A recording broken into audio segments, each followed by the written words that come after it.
Hello, everyone. Welcome to this week's live Q&A. We have a lot of submissions, so I'm very excited to jump in. We are right now in Growth Evelyn during a launch, and so we've been, let me just check the latest numbers, as in, okay, I can just show you what happened when we introduced the $7 tier. Here inside the settings, so we are growing a lot right now, as you can see. So we have a lot of new members here, a lot of new faces. I quickly want to explain for those of you that are new how the live Q&As work. So the live Q&As basically are for all of you on all plans to view, and the members on the VIP tier, they can submit a question. All the members on the VIP tier, they are guaranteed that I will answer their question personally, and then I also always try to catch as many questions as I can from members watching live, but I cannot guarantee it. Okay, so this is because we have a lot of submissions here today. I'm going to start with those, but I'm going to keep an eye on the chat to see if I can catch any questions from other members as well. And now, without further ado, let's jump right into the first question. The first question that I have here is from Tara, and let me just quickly timestamp my answer. So this is around the 1 minute mark.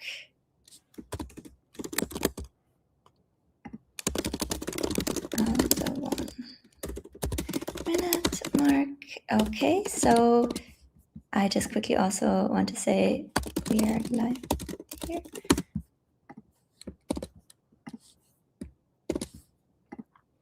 Okay, so Tara's question is, my current situation is I want to create a freemium community to build a warm, nurtured community. However, I'm going through a slight pivot. I have my main membership at 37 with 125 members, but it's focused on social media growth. My desired situation is to pivot and teach organic social media as the attraction piece that then brings people into a free school community to nurture them, to the final piece, create digital products to make sales within the community. Okay, so you're changing your own strategy and are going to document the journey. My problem is, whilst I have proven results for social media growth and selling digital products on Instagram, I currently don't have a freemium community on school, but I have built several highly engaged communities in free Facebook groups and on Instagram. Obviously, I want to role model what I do before I teach it, so I'm not sure what the best way is to go about this pivot in terms of setting up the school community.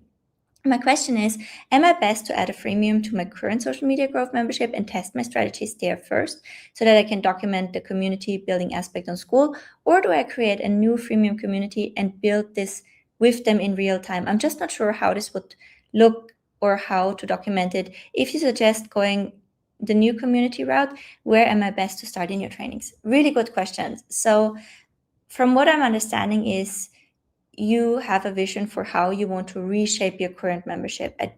What I don't hear between the lines is I want to keep teaching the Instagram growth specifically, and then I also want to add a new community, which is also great because in an ideal world, you keep your focus. I should not talk about this, but it seems like that's what you had in mind. In that case, I do believe that it's a good idea to make the pivot in your current community. So what you need to do is introducing the freemium, like the free tier. There you need to transition. So when you add a freemium to the community, good morning. Thank you. Finally, this has taken me forever. This is my new office. So slowly coming together. We're still waiting for our mugs, but yeah, slowly coming together. Submitted a question. Awesome. Yes. Yes, you are VIP. Hey, Ben. Awesome, Nikki. I'm going to look into this. Thank you. Better background also for my reels than what I've now been told is the guru wall. So these paneled walls, they call it the guru walls, and it seems to sabotage reels performance. So I'm glad to have a different setup now. All right, jokes aside. So going back to what you have, Tara, let's see when we are changing the tiers. Let's see if I have a community where I can show it. This one has been, I think, with free members only. So if I was now to add, I'm trying to find a community that is just paid, single, where I can see if I can add the subscriptions. So that has not been transitioned yet. Okay, let's look into, for example, Grow with Evelyn. When I transitioned, we had the previous paid members, and then you can decide what tier they get. So I do believe it's possible to add the previous paid members on the premium tier and then introduce the free as the standard. Let me just see. Previous paid members get set premium as your current model before assigning this. Okay, so you can decide what the previous paid members get. With that, you can make that change in your current community technically. So what I would do, or what I like to do in these cases, right, and I've also had to do several transitions towards what felt much more like the strategy I should be teaching, because it allows me to help the majority of my audience. I've gone through these pivots a lot of times, and what I think is the best is to be super transparent about that towards your audience, explain to them that the community is evolving, the reason why it's evolving, right? So what's your conviction here? There's a reason why you do that. You believe that it will get ultimately better results for yourself and for all of the members. So you declare that, then you let them know how the transition will happen. So in that case, they don't need to do anything on their end. There will just be a free tier in the community now. Those people will only have access to, for example, the community and certain, free trainings, or I like to do a YouTube classroom where I just put all of my YouTube videos in there. So you need to communicate that to the members. And then I would work the process, and basically similar to what I do in the traffic challenge or now in the behind the scenes of the $7 membership launch, just document how is it progressing as you're working on that. And then the good thing is that your documentation pieces become the new digital products and resources in your membership, right? So when we're, for example, looking into this launch documentation that I started 3 days ago, because we're launching a lower cost membership in here, you see that, for example, the pre-launch message that I sent is in here. Now here I document how did I do the transition. Then I have what post and email did I use, how did I set up the launch ads. Here's my ads. Here are templates for you if you also need launch ads, right? So from now on, once the members understand what's going on and you have opened the doors, you've restructured, now you can walk your path towards making this a case study. And as you're doing that, you're adding more and more products. And with that, over time, right, if you're now looking at Grow with Evelyn and just how it looked, for example, a few months ago, over time, it's almost like you have a glass with dirty water and you turn on the tub and you flood it with more clean content, right? So new content, it just drowns out the old content, and you'll start to slowly remove pieces that are not relevant anymore, but they're being replaced in real time with the things that are working right now. So it's just, you have to be okay with communicating transparently with your members that you're going through a transition phase. And that is also going to be what's going to be most helpful for them, because this is how things play out in reality, right? We make a decision that we want to change something, and then it's the messy manifesting it into existence. That's documenting and productizing. That is what I've seen gets people the most results, because it's not some perfect ideal case scenario funnel that we're thinking through that we then give them to copy and paste. That's just not how it works. It's like we make it work in real life, and we're solving all the small problems that occur in real time, and we're templatizing solving those problems, because our members will have very, very similar problems, and then they don't have to start from scratch. That's how we add the value. So excellent question here. I think it's super timely, relevant. And I also want to say that what I see is people feel like it's this almost this big thing when they change their content or positioning, or they have to transition something. It's almost like, oh, my current thing failed because I'm moving on to a new thing.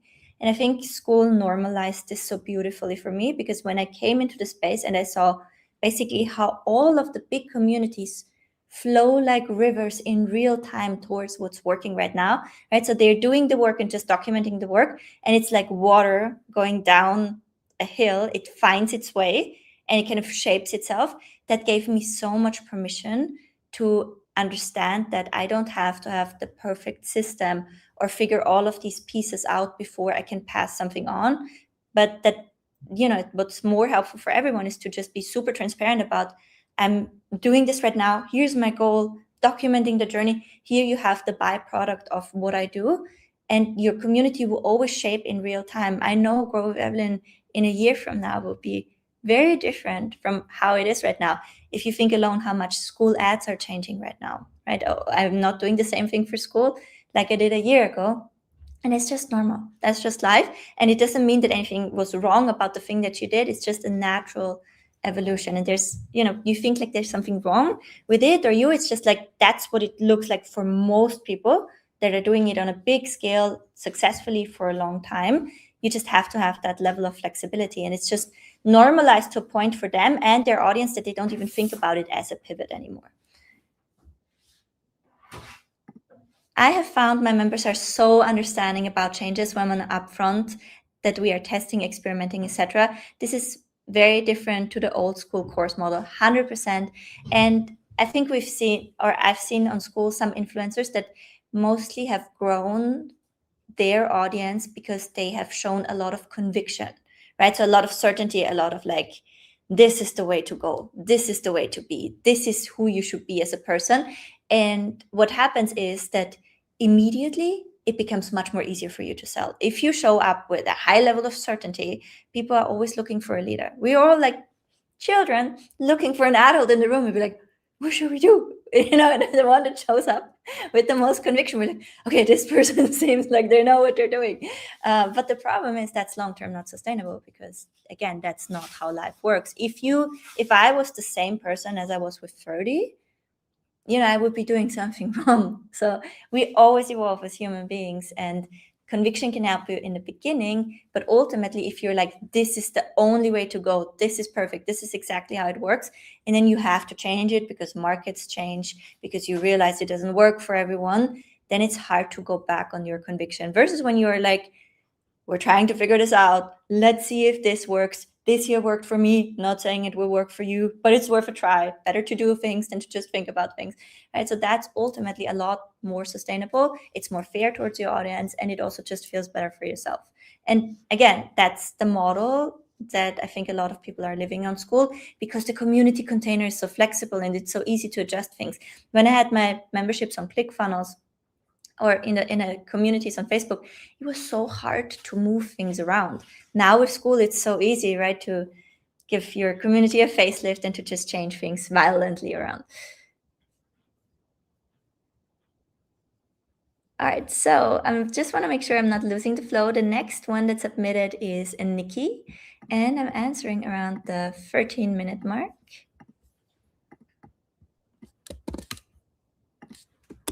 Thank you, Elise, for the feedback. I really appreciate it.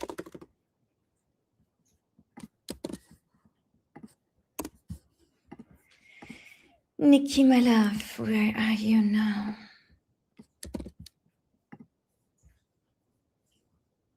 Also, you will lose certain people as you transition, but it is not said that they will not come back.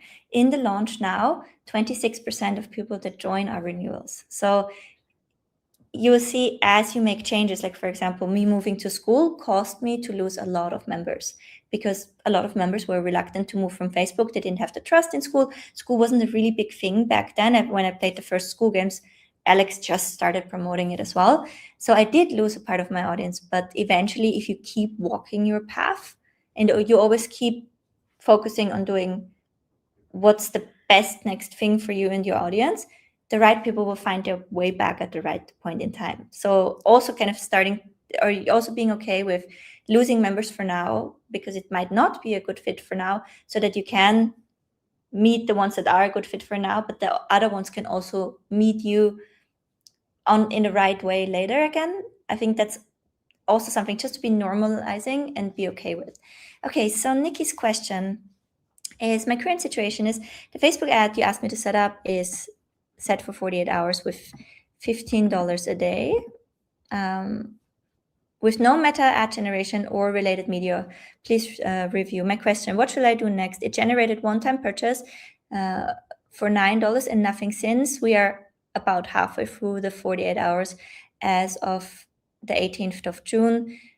Shall I keep it on, or even if there are no other purchases, won't it be too expensive? We always want to wait the full 72 hours. It can also be that a couple come really quickly. So don't think that they will be spaced out like evenly. Shall I set up a new campaign and turn this one off, or keep it running and set a new campaign up too? When do I set up another campaign? Shall I stick to $15 a day or increase to $20 a day? Shall I go with US only and no AI integrations or top? Okay, so let's first look at the numbers. All of these questions. Let's go. Nikki, drop in the chat if anything happened since, if you got a sale or something on top of it.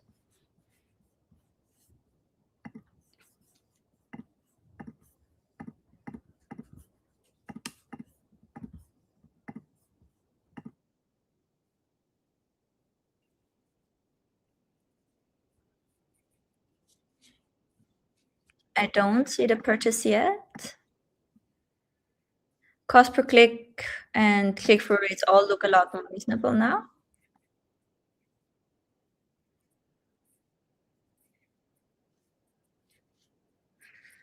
That's not ideal if the pixel was not set up.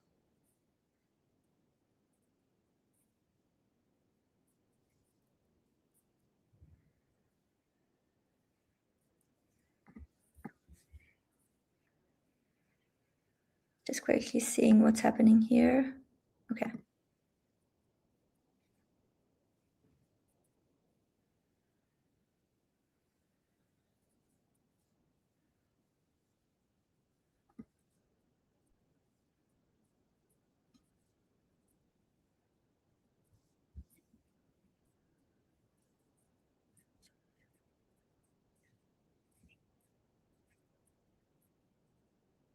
Hmm.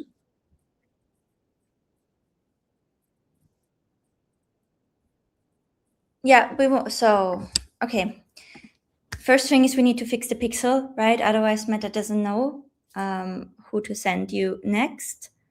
And that could literally be the reason why it dried out, right? You got one purchase that was not tracked. Meta actually sent you the right person, but it didn't flag back. So now it goes into a different direction. In this case, since the pixel didn't work, turn off the campaign, set it up again. I would do mockups. I would make sure that the price is communicated boldly on the graphics as well. You can also do that in Ever Ads now, where you can add batches too. So make sure the price is communicated boldly on it. The cost per click overall is good enough. So then we just need to look into the sales page as well and see if there's something we can tweak about the sales page itself. You turn this one off. You make sure your pixel is set up. You set up a new campaign. You don't let this one running. In the new campaign, you're going to add more mockups, and you're also going to make sure that the price is boldly in the headline, and even consider adding batches with the price to the Ever ads that you made. $15 a day, not 20. Give it 72 hours. Go with the US only for now.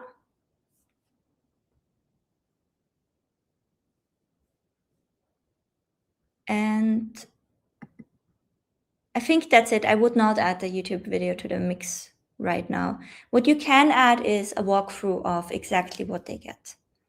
And then I think it's also important to maybe look at the sales pitch and say, have we highlighted like the most compelling part of the offer? If you drop the link in the chat, I'm going to have a look at that too. Okay, then next up we had Sabine. And I'm answering your question around the, let me just see.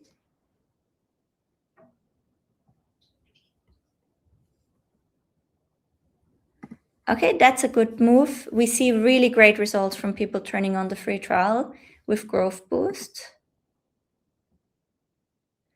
Funnel should be fixed now. Okay, we're looking into it. While you send it through, I'm having a look at Sabine's question around the 20-minute mark.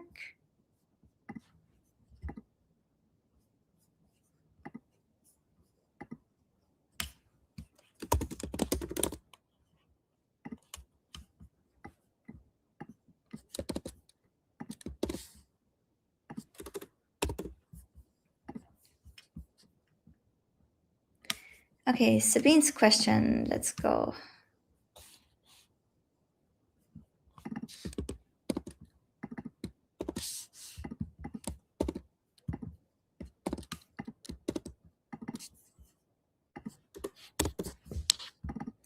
My current situation is I've built around 5 mini artifact-based funnels, and the first one is currently live with a $17 front-end offer and a $33 bump. The bump is converting at around 25%, and I'm roughly breaking even on the ad spend, with purchases coming in at about 15 to 18 each. That's amazing. My desired situation is to turn these mini artifacts into a clear, scalable ecosystem that brings in buyers, grows my email list, and ultimately feeds my paid school membership. I'd love to know whether these funnels should become my main acquisition path or whether I should be focusing more on directly getting people into the $7 free trial or $33 tier of for recurring revenue. My problem is that I have a lot of good assets ready, but the overall system feels a bit unstable and disconnected. I'm not sure whether to launch the other 4 funnels, test higher prices. No. No, you will not break your front end offer. Run ads directly to school again, or fix the bridge between artifact buyers, email subscribers, and retain school members. My main question is what would you prioritize next? Scaling the artifact funnels, improving the school conversion and onboarding journey, or simplifying how the artifacts membership tier fit together? More specifically, how would you position the artifacts when they can be bought separately, but also included in the $33 membership rather than the $7 tier? PS on a more... Okay, that's a personal note, so I'm going to read it after. Okay, so you now have a self-liquidating offer funnel that's working. That is absolutely amazing, and you want to scale the heck out of this puppy because this is going to change your business. You're going to build a list of buyers. It's going to be amazing. If it's really going at those costs, I don't know the topic of it, but you should try to scale it more, and you should also try to launch your other funnels. That would be what I would be focused on, including making sure I am getting people from there into the free trial. So that means video sales letter on the purchase confirmation thank you page. Also a second order bump, my love, if you can do it. If you use Go High Level or the funnel plugins, etc. Add a second order bump to have more average order value. Add a one-click upsell page, sending people to the free trial. All you want right now is to get them into your community, into your world. Heavy email follow-up, as well as ads on top of the SLO ads that lead to your free trial, because Meta now knows what your buyer looks like and it hits people with your different offers. So a lot of the people that are coming to Grow with Evelyn, they might have bought my vision workshop first, or they might have bought my AI artifacts course first, or they might have bought my sales page course first. So it does not mean that because they've been a one-time buyer once, that they won't upgrade to your community. That different, like the opposite is true. They've bought a thing from you, they had a good experience.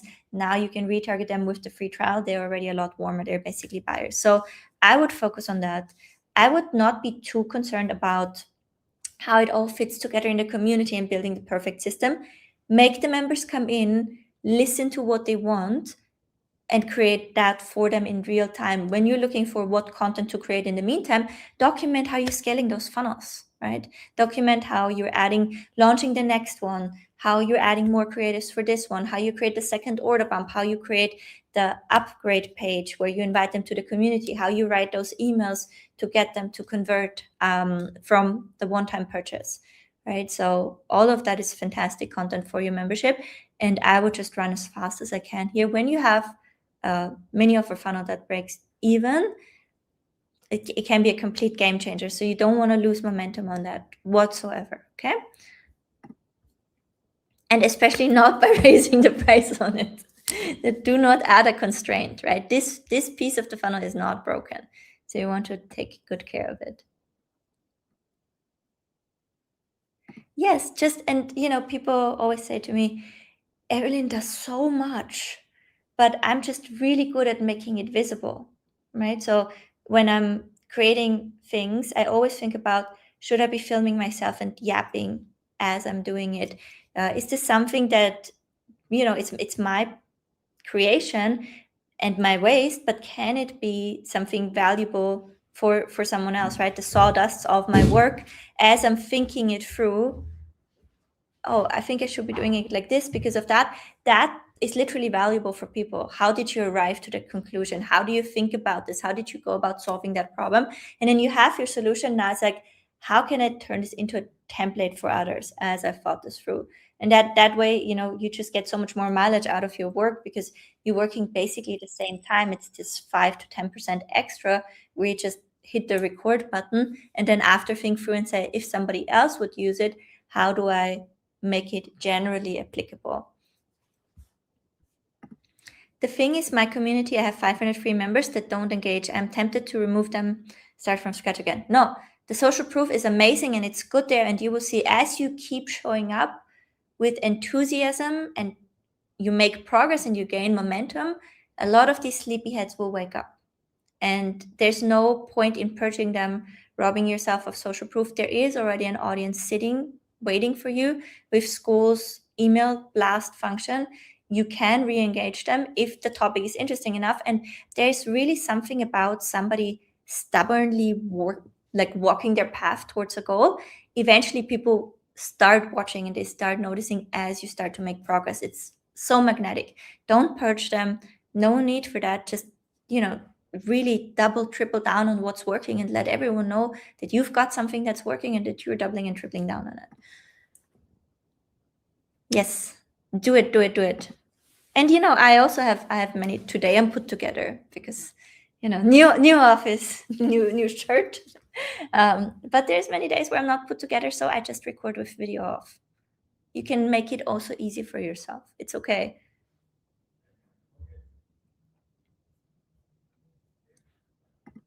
Of course.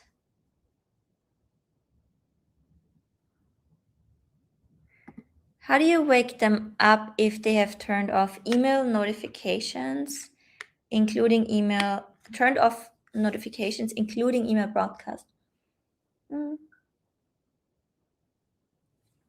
So they won't get any emails from you? And they won't get any notification on school from you?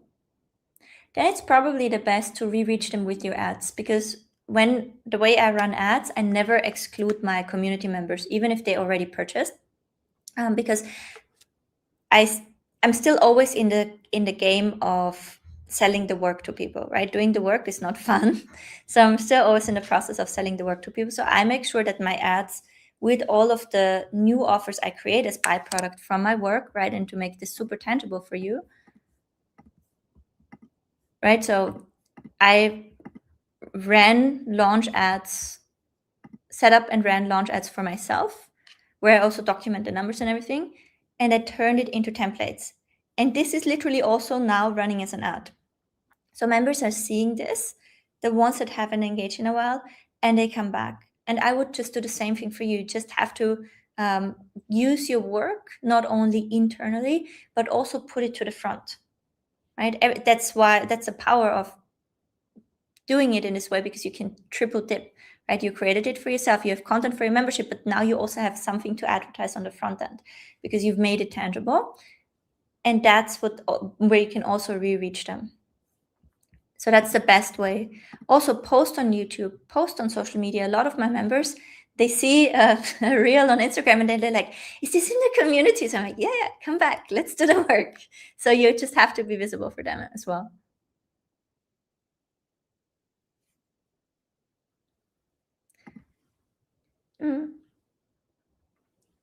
It's interesting why they would turn off everything instead of leaving. So that's interesting. And I wonder how many people actually do that. I personally don't turn off anything.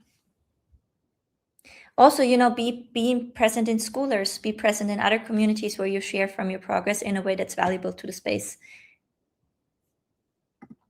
Would you create a specific retargeting ad for old dormant members to export their email addresses? No, you will still reach them anyways. What you can do, and I wouldn't upload their email list because you need to first get permission for that on a privacy policy, if anything. But what you can do is you can create a custom audience of past purchasers if you are subscription tiers or one time, or of your complete registration if you're free or freemium. So if you're making 180 days past purchases versus people who have registered, then you can re-reach them like that. That can be a good thing if you're like, I just really want to re-reach them. I have like some really good content and things in there now. You just want to then use an awareness campaign to maximally penetrate that audience at the lowest cost possible. It's going to be very affordable. I can actually show you exactly how to set it up. The awareness campaign setup is also in the new ads course as well, but I can show one specifically for re-engaging people too. So if you look into, sorry, not the cookie jar, the new ads course, you want to look into the campaign objectives. The awareness campaign here is what we need. And in the targeting, you have the setup of the custom audiences. So it's definitely worth a try. But in your case, I would first focus on the momentum and scale the funnel.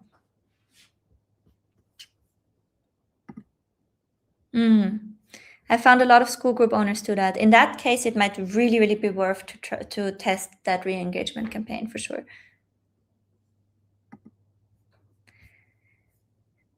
All right, so next up we have Ruta who submitted. So let me check and answer around the 31-minute mark. We're going to continue the discussion. I just also need to progress here.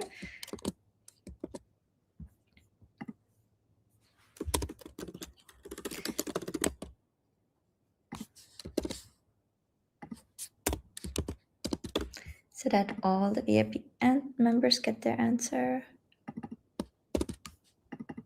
Okay, currently I have 47 paying members for Build with Ruta.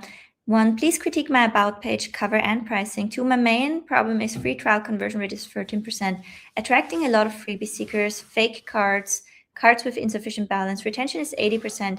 Oh yeah, that's on the lower end. How do I increase free trial conversion rate and improve retention across 100 quality members fast? Okay.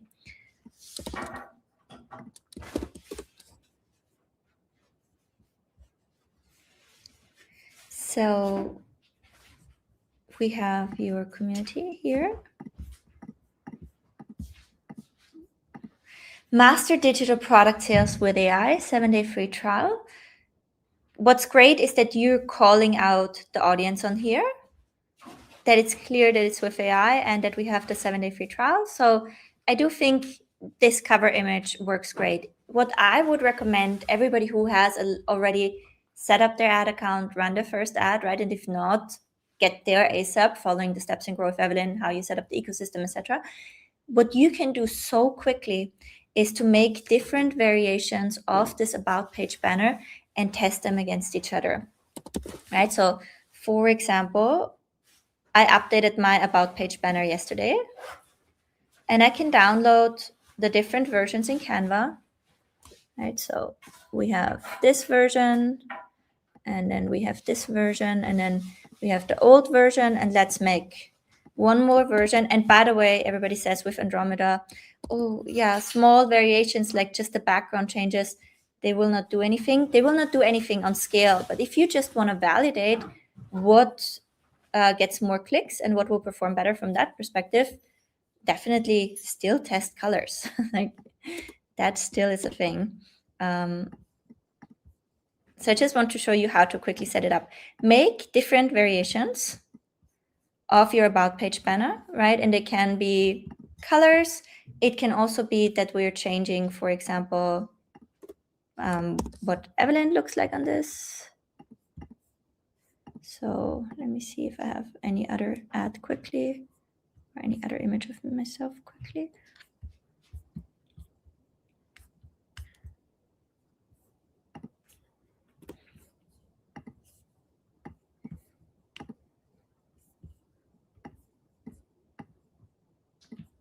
Okay, like so. And then I can also test, for example, just this course one, right? So you can make many different variations of your offers, and up of the page. Now I'm downloading them. And then what we want to do is we just want to test what performs best. Going into Ads Manager.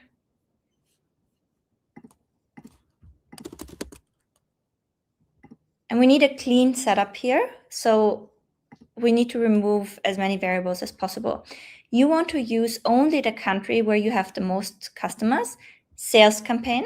If you have a free community or freemium, you're going to do complete registration. If you have a subscription, tiers, or one time, you're going to do purchase. So here we have banner test. Then we're going to give it a budget. Yes, please. It's not empty. I still take another coffee. With or without caffeine? With caffeine. Thank you. Okay, budget can be really low. So you can do this with $15 because the goal is not necessarily to get a purchase right away, although it's nice, it can happen. But the goal is just to see where Meta is putting the majority of the impressions. So we're gonna then select single and website, your data set. Then again, purchase if you are have a paid community in any form. This is also with the free trial. You're gonna put purchase. And then for the country, you're just going to go and do United States. If that is your main country where you're selling to. So Ruta, I think for you, it might be actually India. You can also test both against each other. So you can duplicate this campaign and see what resonates more with which target market, depending on where you want to grow. Now for the sales ad, you want to select your pages, and then we just want to have it named to banner. Create ad. The destination needs to be your about page.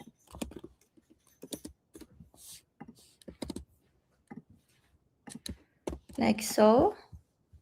Set up creative image ad. Now here, website summaries. Now that's what I'm saying is we need to remove variables. We remove the website summary. We remove the branding. We remove the website highlights. We want none of this in here. Now I need to unzip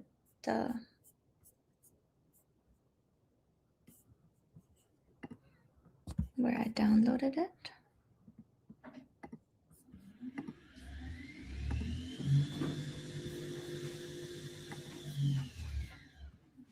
This also, guys, by the way, is a reason why I change my branding so often. It's because it's new creative tests as well.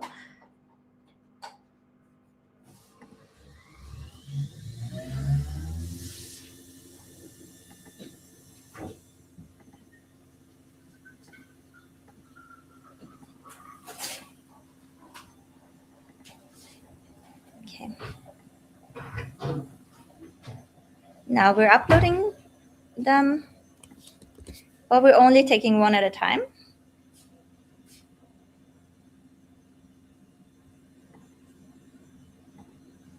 Text is exactly your about page copy as it is.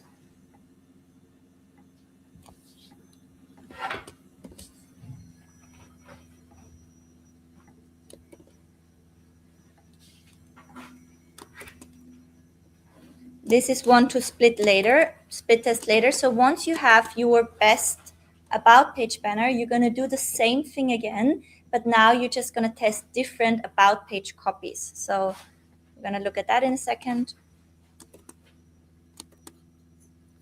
Now headline, just say 7-day free trial, keep it super simple.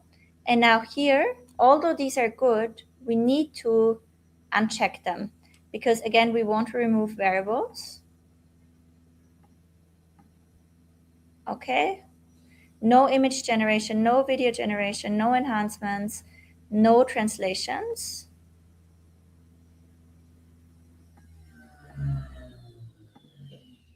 So everything will be turned off because we don't want any variables.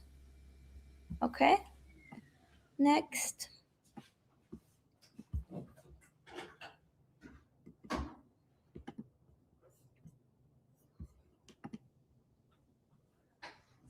And then you see here, another one, related media. We need to remove it. Okay, no related media, no nothing. It should just be the text of the about page and that about page banner. Call to action, make it learn more.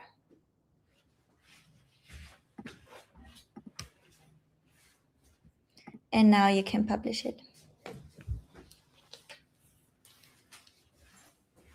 Okay. So now we're going to duplicate it for all of our banners. And when you duplicate it, make sure you're not running into this again. So I think we had 6 total. So now you're just going to swap it out.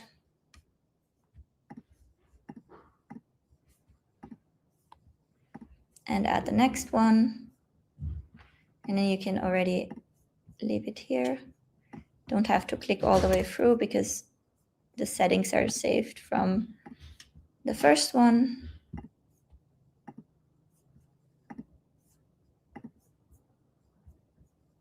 And when you're doing this with the copy, you're not adding copy variations like here.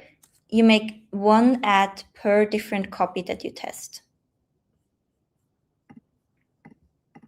And that way, in 2 steps, you've basically figured out, with all of the options you had so far, what is your best about page copy banner and about page banner and about page copy. Now, what we of course need to say is you only will have an idea on that day where you created it, right? Or on those days where you created it. But ideally, try to do this once a week. Think of a variation of your about page banner once a week and then run your current one against the control group to see if you could not be doing better with the about page banner. The good thing is if you have the growth boost turned on, school will also within that week pick up your about page banner. And if you start to see more traffic from school network, you know that it popped off basically in the growth boost as well. So Meta picked it up from the ads that we're running. So it is definitely worth, until your conversion rate is where you want it to be, right, to do those tests. And like I said, if I was now to test a copy, I would do the exact same thing, but I would always use the same image, the one that came out as my winner, duplicate it, swap out the about page copy, duplicate it, swap out the about page copy. And 72 hours is not a long time, but it still will give you, usually within the first 24 hours, if you then sort by reach, you will know exactly what, resonates more. And then you can also sort it by the CTRs. So this is how many people stopped the scroll, is the CTR all, and how many people clicked through. That will also give you some valuable details around what is more interesting for people. So, I can now say, in theory, we got on there what we've seen as best practices, which is your face, and we know who it's for. So this is great. But, could this perform a lot better if you chose a different picture of yourself, a different layout, you added a mock-up? I'm not able to tell. Only you would be able to tell if you set up a testing campaign. Then we have 2 million sales here. I love this. It looks like a podcast studio. Really beautiful.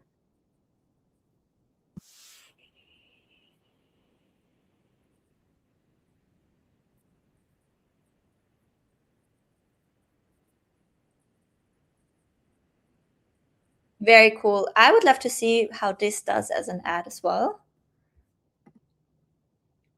Now here, because we already have this banner here, I do think this is a spot where you could add another different about page banner as well.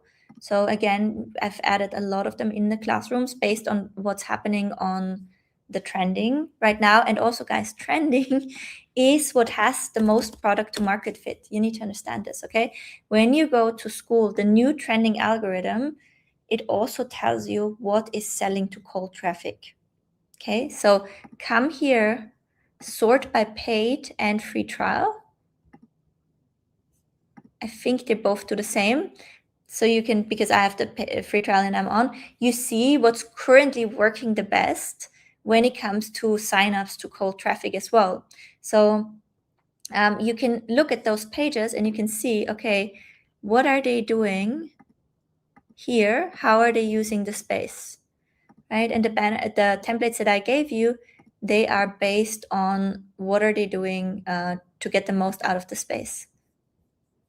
So repeating this is okay, like in the beginning, but then fill it up with all unique banners as you start to create them, right? So that's there. Now let me go back to your community router. So this also looks beautiful. This looks a little bit squeezed under. Maybe there's a better space for it, or there. I love this. There could be a little bit more contrast here. Validate idea, get pre-sales, organic launch, turn on ads, build and deliver. Very cool. The 7-day challenge, I really love this. I do think that if you were to simplify this in here, that it would be, I first was really like reading at this and I couldn't see the 7-day product challenge right away. So I think what would help is to simplify what's here inside the screen as a mock-up. So I think it would help you to make it easier to read, because here it does get cut off quite a bit. And I do think that there's a better way to portray a challenge. So where we could have the separate days. Let me take a note. I'm gonna work on challenge banners, because I love the roadmap, but it's more like for the overall roadmap in your community. Very cool. I would probably add a couple more on this one, or I would have like make it mini case study and walk them through with the video as well.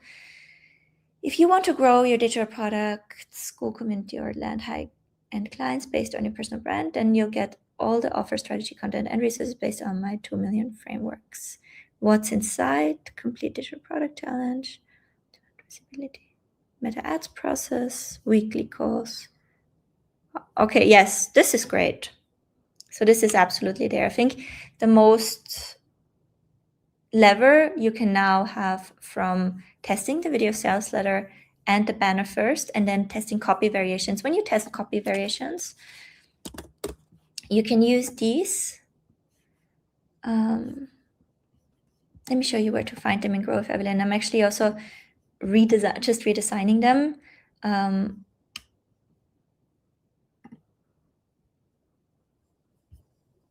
In the traffic challenge 2.0, I think we had the about page template kit. So these about page templates. So I would just use your copy and have it rewriting it in all of these formulas, and then test those for the copy once you have validated your banner.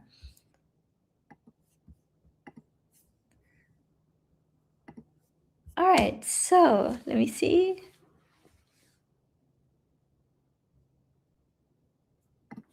This banner test is really interesting. I guess this would help the school growth boost ads. Do you know how they work? I run them, ma'am. So yes, I know how they work.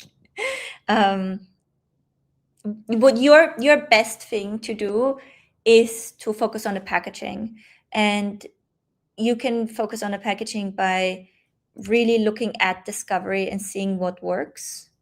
I also think you can learn so much about what type of offers are selling and how can I angle into the thing that I do to be more in alignment with that. So just sort by page and then really study them and think about, what is this person doing that with my skill and my experience I could also be doing in my membership with my members. So, this has proven product to market fit. So it's really, really good to study here, study the pages here. Now, also testing your about page banner. optimizing the about page copy the way I showed. And if you can already validate them with meta ads, well, first of all, you're going to send more quality traffic, which is going to help the algorithm understand who we need to send you. And it's also going to make sure that you're using your about page banner and copy the best way possible. And that's like the best thing you can do, is to validate that you have used the space as good as you can and testing what works best with the ads. This is why, the same way we validate our offer on day 3 of the traffic challenge. This is the same thing we want to do. If we cannot get the target cost, school might be able to get it a little bit cheaper, but there are other communities that are definitely on target cost, so they will automatically get more spend of the algorithm. So the best thing you can do is actually to work through the traffic challenge. And in the subscription scaling dashboard, how we have the offer validation, right? So did you validate your offer here? Do you have your validated offer badge? That's the best thing you can do to make sure your offer is validated and you're hitting those target KPIs. And before that, I would mostly focus on the packaging and the offer itself in the community.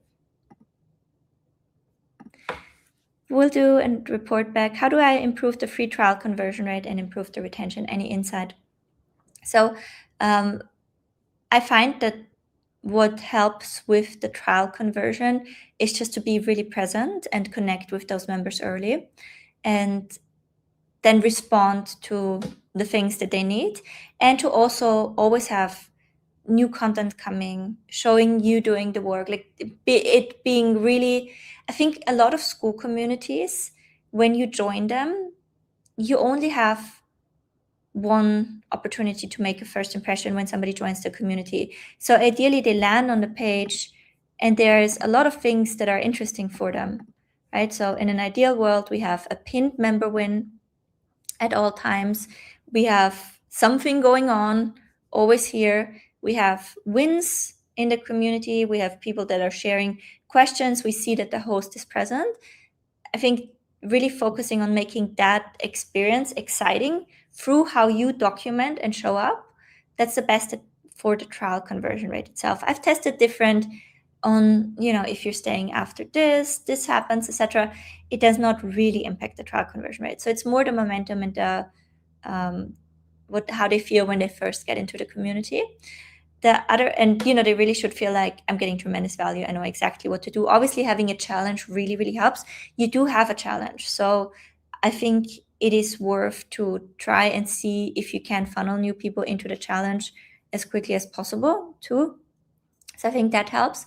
When it comes to the retention, it is really, for us in the low ticket, it is the in-school offers we create based on what we see they need. So for example, right now we see a lot of people need help with the about pages. So I'm creating resources for that, and I show how you can, improve it and test it with ads, etc. So always see what things are top of mind for your people based on the work that you do, because as you document what you're working on, the questions come in, and then you can create the resources for it as standalone products that you also promote on the front end. And I find that that's what's best for the retention. On top of that, for the retention, what really works well is the YouTube content.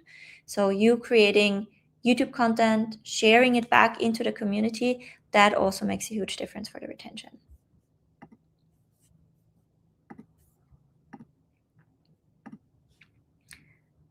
I just had a thought. For 7-day free trials on higher tiers, can you switch off those off or drip feed high value downloads delayed, as people can just come and download and leave it? You could.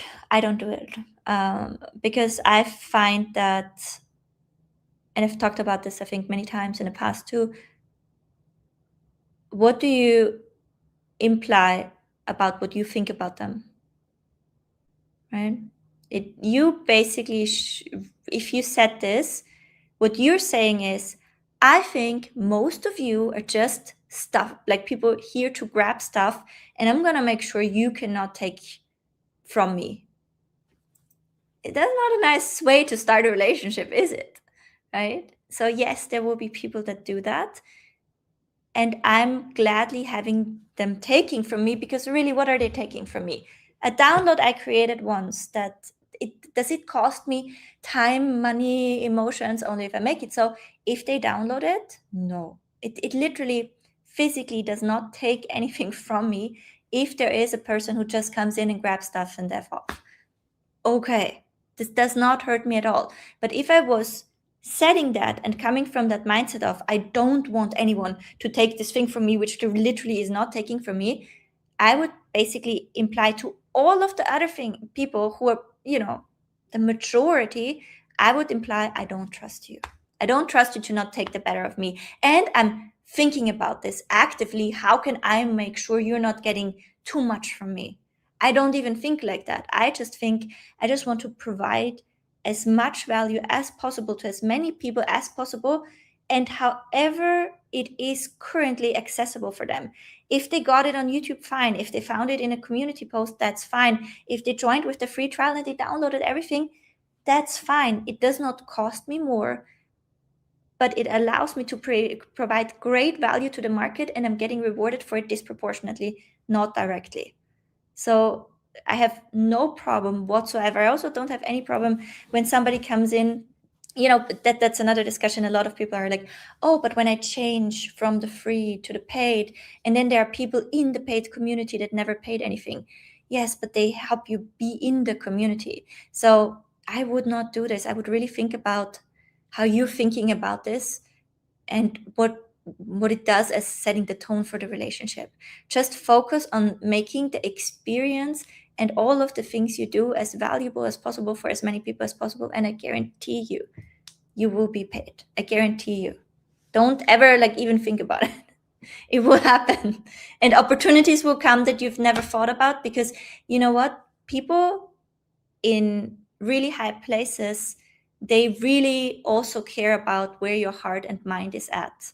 And if you're somebody who is generous and who is kind and who is trustworthy, they really care about this. So if that is your attitude towards life, you'll see doors opening and people in places doing things for you that, no reason that they have to do that, but they just see your heart. So I recommend carry yourself like this. And it also removes a lot of just mental chatter about, you needing to take care of yourself in that way, like, oh, I better make sure I'm not getting the shorter end of the stick. It just takes energy away from creating and doing things that are helpful at scale. So that was a little rant. I know it's not, that was going way beyond what you asked here. And I know you are a very generous person and very kind, and I don't necessarily think about that. But I've just seen this question so often, and I really think it's holding people back. Really, really think it's holding people back big times. Same as, I've had a contractor who was very adamant about me taking the fees when doing the payments, and I didn't even know who was taking the fees. And I have no problem paying the fees. It was something $5 to $15. I would lie, I don't even know how much it was. But it was like a bigger back and forth between my husband, who does the payments, and that. And it just left me with such a bad taste about the collaboration, in a way that it will not go to places it could have gone, just because that somebody's so concerned about this when entering a working relationship with me. I just know how they think, if that makes sense. So I think people are massively constraining themselves if they're trying to make sure things are fair for them in that way. It's just being, I don't know, it's just not helping you. Abundance mindset, there you go. So when you promote front-end offer, etc., sit on the premium plan, how do you communicate that is now, as you have the $7 plan? So whenever I made the ads, it was saying on the ads that it's free with the $33 membership. So that is fine, but I'm also letting those ads fade out as I'm making new ones. So as long as they're still getting purchases, that's completely fine. And on the ads, it always says with the $33. So I don't necessarily have the issue with that. It doesn't say that it's only $7 on the ads. If it doesn't say the price, it says free trial. I've been looking at my about page for so long. Could you look at it for me, please? My conversion rate on the page is only 0.5% with 7-day free trial. It's AI Marketing Hub. Let's quickly take a look at it.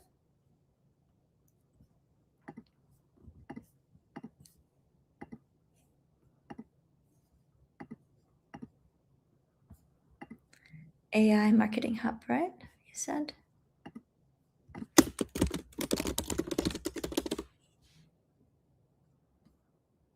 Is it this one or this one? This one. Yeah, you have the free trial, relatively high entry point, say 15 hours per week on content. Okay, so you're specifically focusing on AI marketing system for business owners.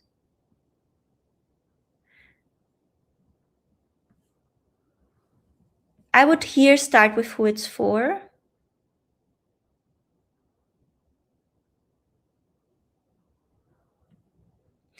I wouldn't, for example, know which content you help me to create. And I think people are sophisticated to the point where they're looking for someone to help with their Instagram or with their LinkedIn. So it strikes me as like a more generalist. If it's social media, communicate that it's about Instagram.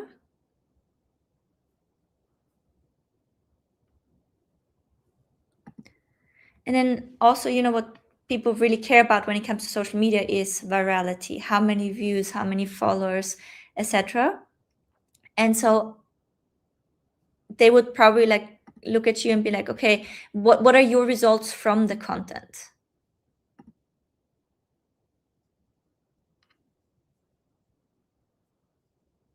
Yeah, I think there's a couple of positioning problems. I don't exactly know who it's for. Content creation itself, they're looking at specific platforms and they're looking at specific type of proof. And then, it's business owners is also, again, like really, really general. So I think and obviously you have something that is super valuable here.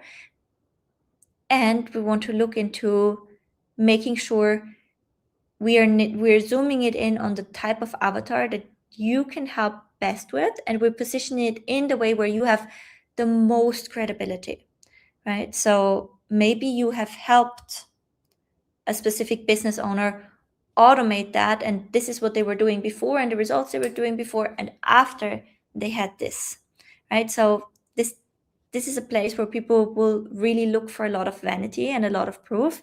So you want to investigate what is the biggest proof angle into this that you can take.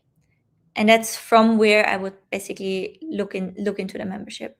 Or I would just try to zoom in on one topic that they really want, for example, AI carousel creation, etc. But again, a lot of people are looking for where are the views, where are the followers, etc., because they really care mostly about these vanity metrics.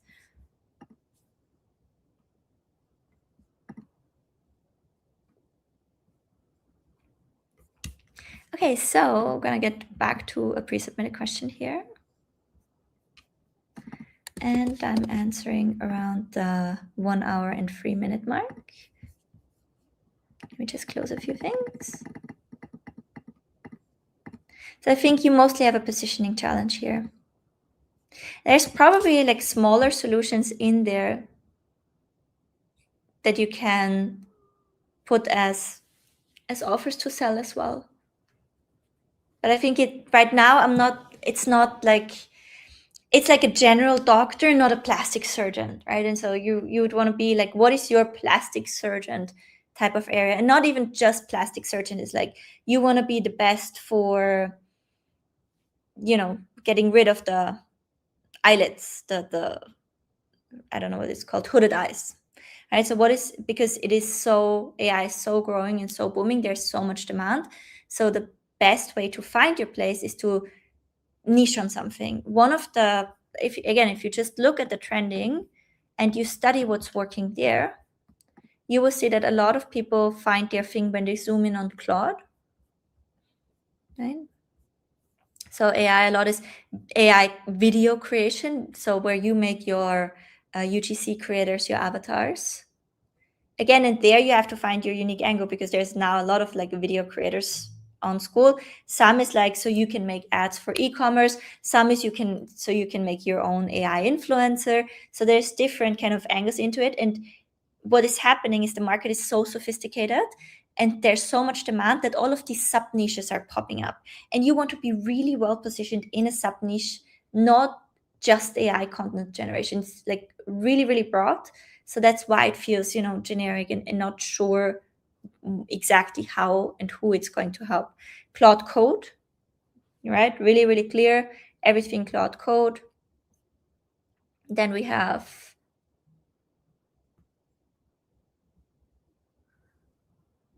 what was another one that was a really good example here? That worked really well with Growth Boost. I can say it because he also shared in the schoolers community. That was Claude for Coaches. Let me just find it. Here, Claude for Coaches. This was really, really great. It was also popping off quite a bit.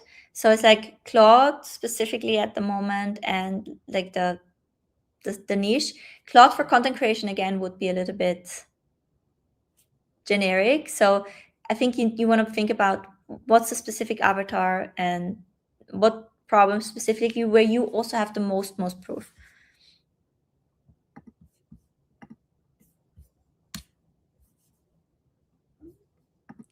Thank you for this information. It makes so much sense. Thanks again. I tried to cover way too many areas, I think, for fear of missing out something. Yeah, that's a counterintuitive thing for me as well, because I'm so passionate about so many areas.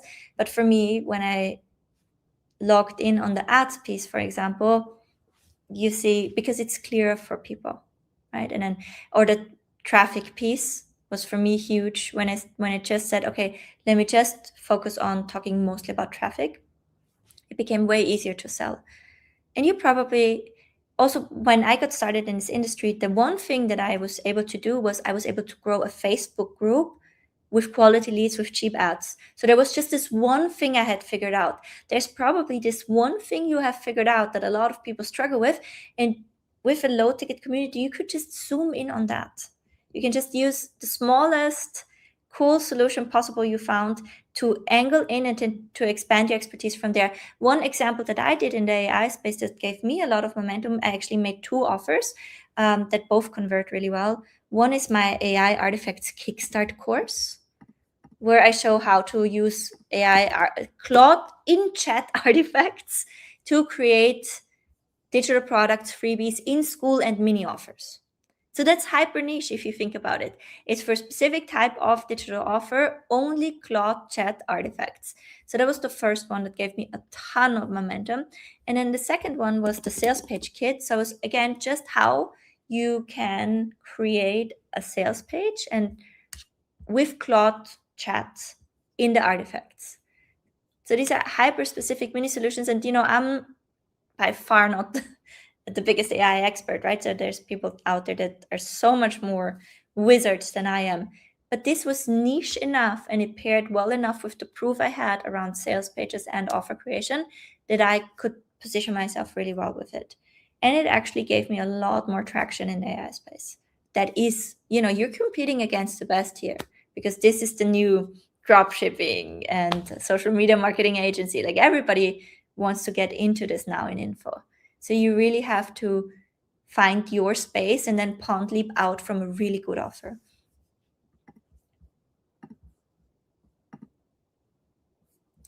Okay, so next question we had here, just need to make sure we're also progressing here a bit, was from Iris, and I'm answering around the 1 hour 9 minute mark.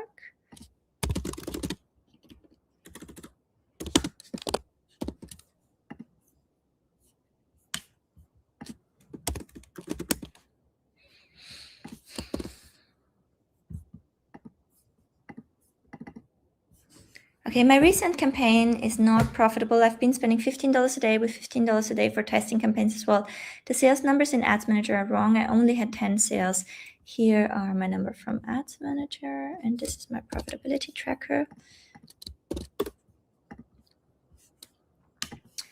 I wonder if it's because of the summer. I know that my audience usually does not sign up for baking subscriptions during the summer months. Some even cancel because of the summer. The new EU regulations with the withdraw button, I've added a checkbox to my checkout that people have to check in order to get access to the membership now and agree to losing their right of withdrawal. You can see it in the checkout under the email field. Okay, without that checkbox, they would only get access to the membership after 14 days, with which nobody wants, but people are not used to seeing it in the chat boxes yet. Okay.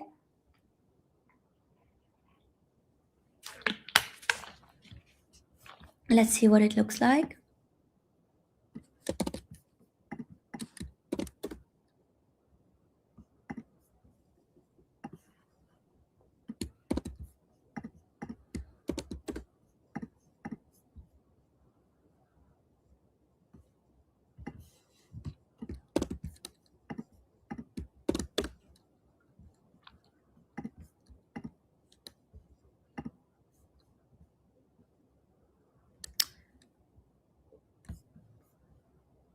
Okay, you pasted it 2 times the same, but I probably will be able to open it. Okay.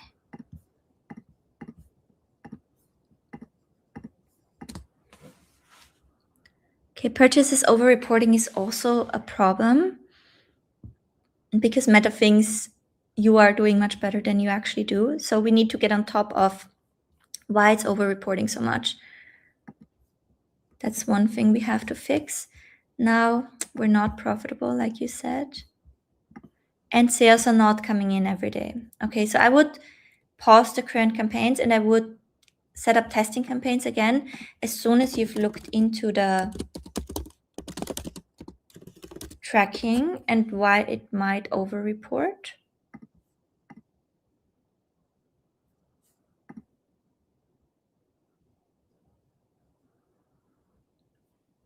I agree to immediate access and eliminate the right of withdrawal.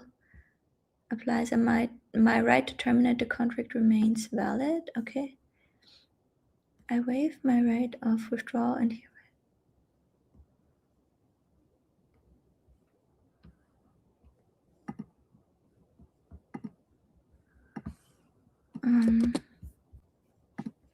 let me just quickly look into this.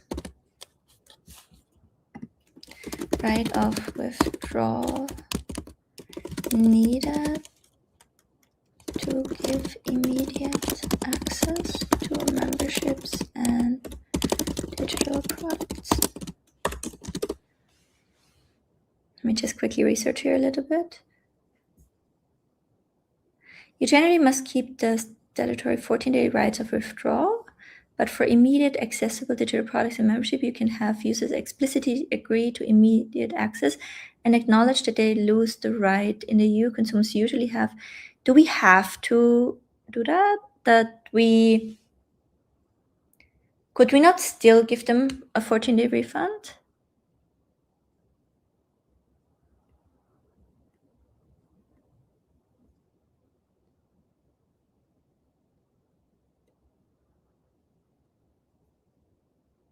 One second. To add it to all pages, even if I give a 14-day refund, right?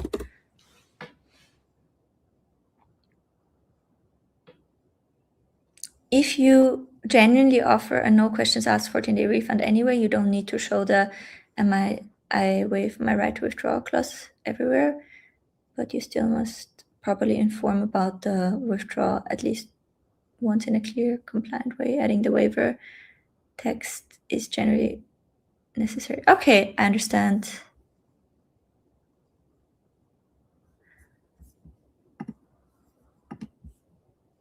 This sounds a bit intimidating. If you wanted to understand if this is the problem, what we need to look at is, did you have the same amount of clicks to your about page and did your conversion rate drop? So you want to look into the conversion rate overall to see if that dropped.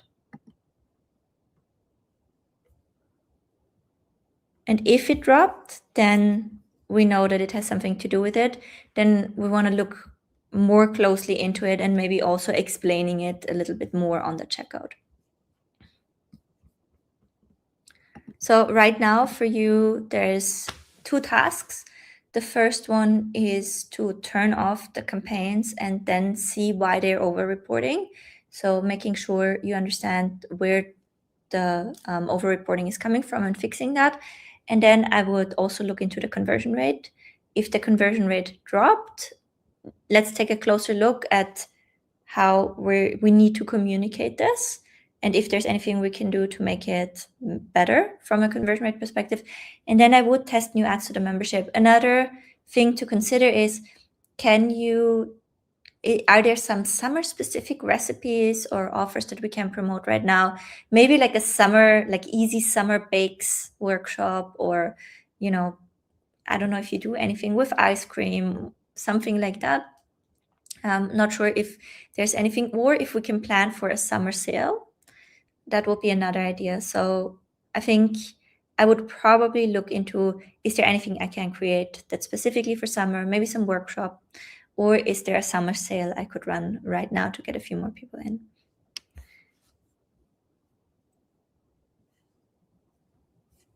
All right, so next pre-submitted question here is from Claire Kirkwood, and I'm answering around the 1 hour, 16-minute mark.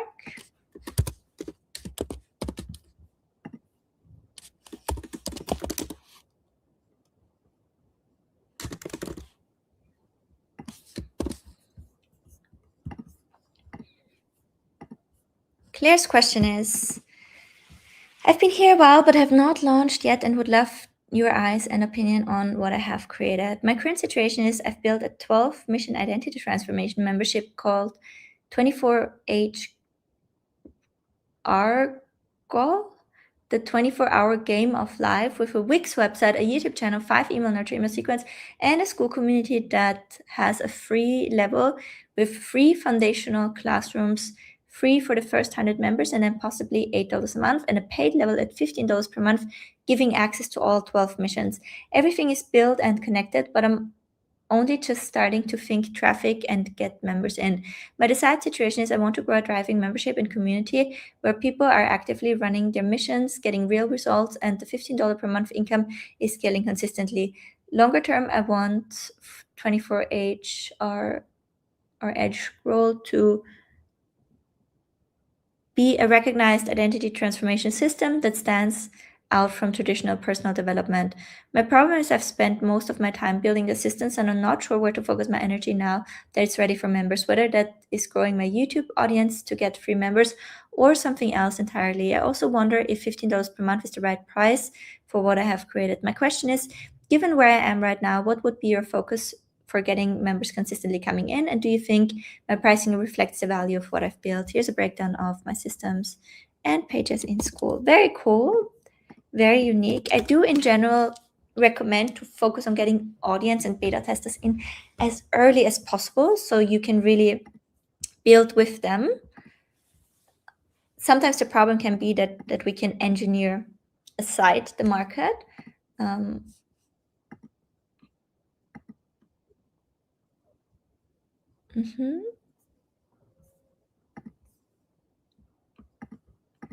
Let's see the brand. Cannot outperform your identity. Phase 1, character creation, enter the game. Okay, and then we have the 12 missions. That's fun.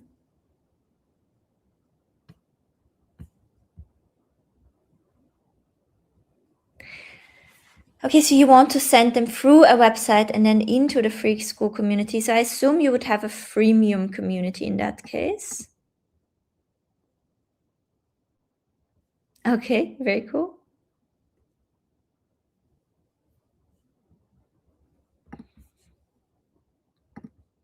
This is the website.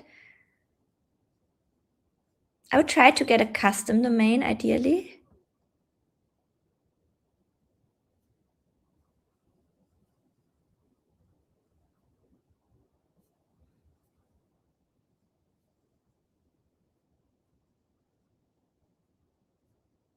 Mm-hmm.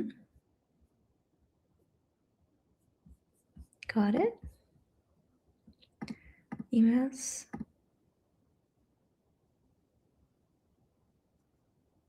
You just requested 24-hour game roast. That means...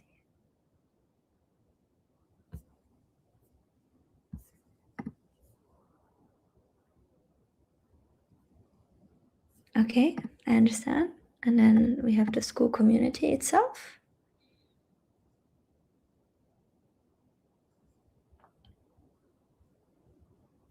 So it seems like you're also wanting to do it faceless as well. I cannot see the plans page before I request to join. Okay, so you have set it up to freemium. You would need to put the instant approval, and the plans page is something right now we still have to send them to. So what I would try to do is I would keep posting on YouTube. That's a very good idea. And then I would invite people to the free community. So I would run validation ads to the free community and start getting people in and building up social proof around it and getting people first wins that you can then advertise. I wouldn't necessarily send them through the Wix page because I think it would just make it more expensive. So I don't think that that will massively help you. You can still run your 24-hour welcome sequence with a SAP integration for your school community. So I think the next big piece is getting players in. For that, you want to advertise your community. It is what we cover in the ads to set course. You can go here into the school ads to get a rundown. And of course, the complete validation ad setup we have in the traffic challenge on day 3. So I would now validate my offer, get people in, help people get results, and then you have the social proof to promote it further. I wouldn't go through the Wix page. I would set up my sales campaign, optimizing for complete registration, getting people in, and keep doing the YouTube. That would be the best next focus for you right now.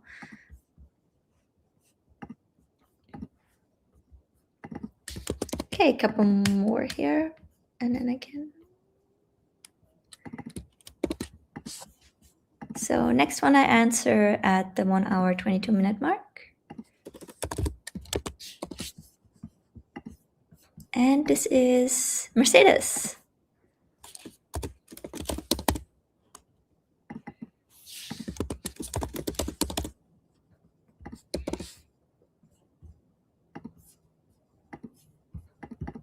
My current situation is I'm running validation ads for my group and I'm on the second round. I got a sign up on the first round, but CPM was over 50 and I only had 7 visitors to my about page. Wow. Second run was higher CPM. So my desired situation is to be able to complete a validation run and know, however, I have an offer or not. My last test had CTR of 4 and 2, but there are not enough data to be meaningful. My problem is I'm not getting enough data and I don't know if I should keep trying different banners or adjust my offers. My question is, should I run validation offer in English-speaking countries instead of the top 33 tier countries? Or as I did get a purchase on my first test, should I go scaling? I feel very stuck on what to do, and as I recently slightly pivoted my group, I'm not sure whether I have a decent offer or not. What I'm not reading from this is, okay, you have high CPM. This just means that Meta is not giving your ad account and offer a lot of trust right now. So you starting and stopping ads a lot is actually not going to help that. So in an ideal world, let me just check the communities right now and what pricing we have.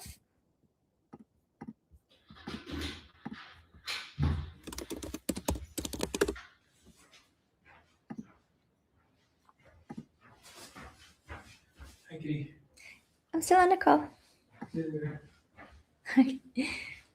Okay, so this is the build unshakable presence. Build real presence, grant confidence from the body up.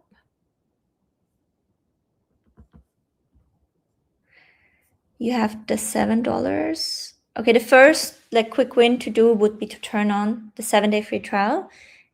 And then with the trial, run another set of ads.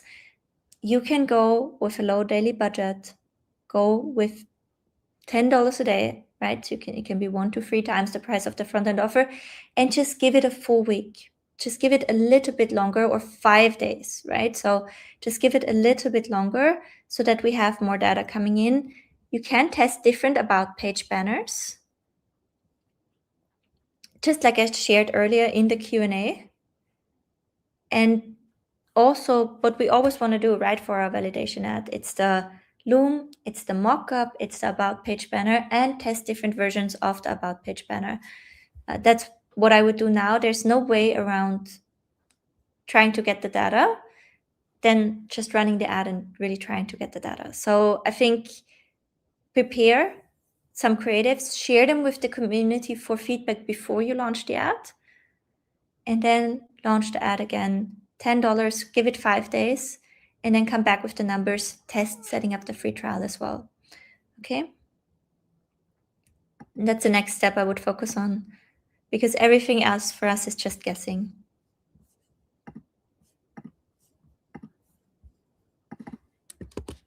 And then I have one more here from Sharif at 1 hour 26 minute mark.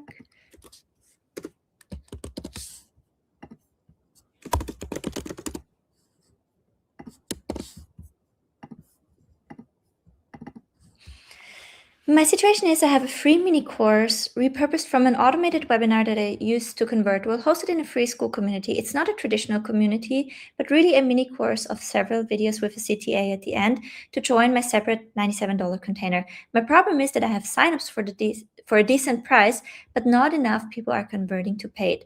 I have built in urgency to join the paid community. I think we already talked about this, yeah, with 72 hours of completing the mini course to get a personal assessment from me. But I'm wondering if the problem is I'm attracting people who easily sign up for stuff but don't purchase. Context, we have tons of social proof and solid reputation in the marriage transformation space. My question is, what can I do to help Meta get people who are buyers, not just content consumers? Is it worth giving Meta a list of 100 of people who watched the webinar and booked calls in the past when I was high ticket only? It's not necessarily, because what the problem is the optimization event. Let me just show you what's happening here for you. So you're specifically asking me about lead quality. I do think that there is just too much friction in your funnel, period, okay? But if you're asking me about lead quality specifically, your problem right now is it's a sales campaign. And because you're getting them into the free community, you are optimizing for complete registration, not purchase, which does get you audience with less intent. It's not lower quality, it's less intent.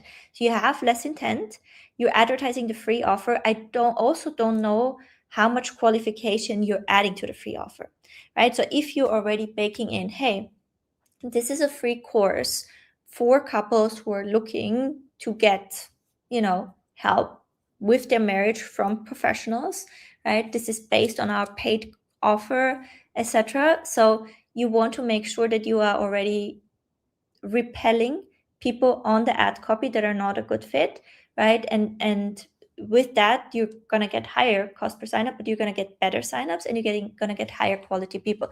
So it's all in the messaging and in who you're repelling and how you're planting the seed. So the most brute first version of this would be, and I would probably start with that and then weaken it.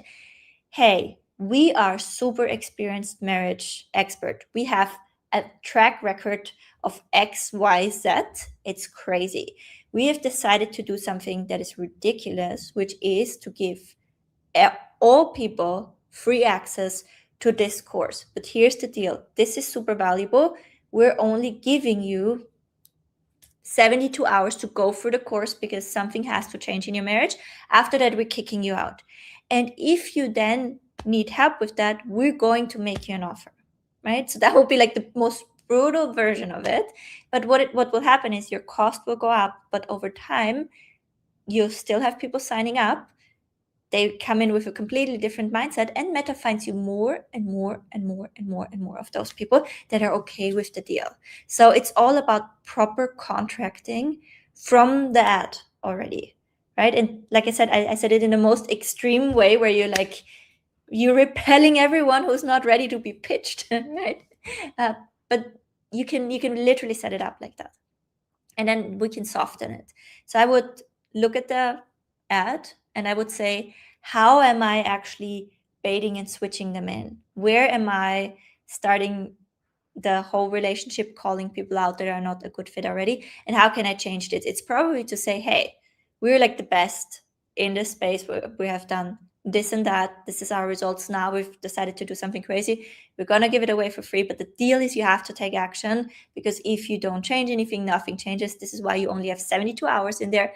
So you can join, binge watch it right away. It will make a difference for your marriage. We know that. And if you should need more help beyond that, you'll also get an exclusive invite to our inner circle community if you actually are going through it in those 72 hours. So I would try to go from the other side. You'll get higher cost signups, very much so at first.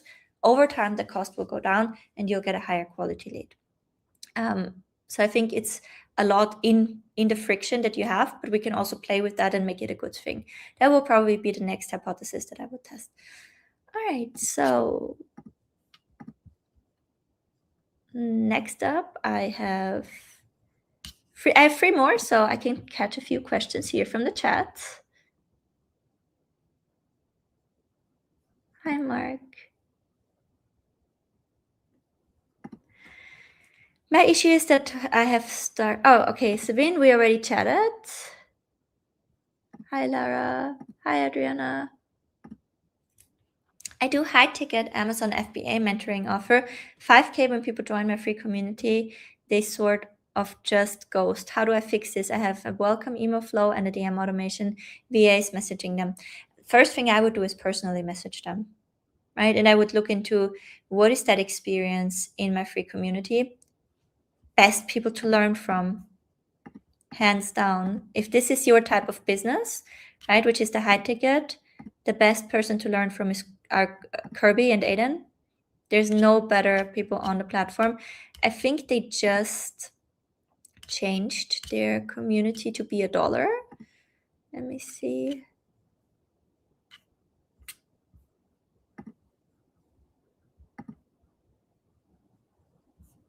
Oh.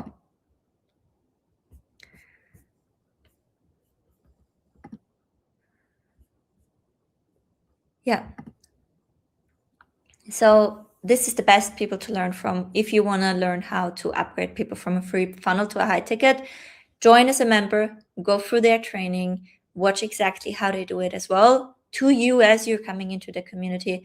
They're the best on school when it comes to selling high ticket, which is what you want to do with a community. I can give you some tips, but I can also just send you to the master. So really check this out. They also did, if you're in Grow with Evelyn, they did a recently super valuable training from their paid program and gave that to us.